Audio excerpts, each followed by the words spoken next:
Ladies and gentlemen, welcome to my office. My name is Marek. In this episode I'm gonna create super tasty squid creamy pasta with zucchini, peppers, olives, capers, parmesan and herbs. Seafood pasta is always very welcome here. I simply love it. But first, as usual, I would like to present collection of all components that we need to create this extremely delicious dish.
Amigos, extremely delicious pasta is landing on the table.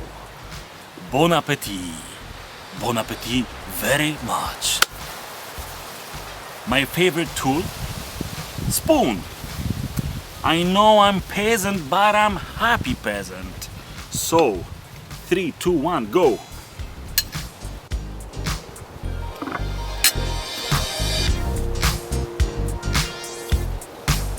gold medal. Gold medal, that's all. No silver, gold.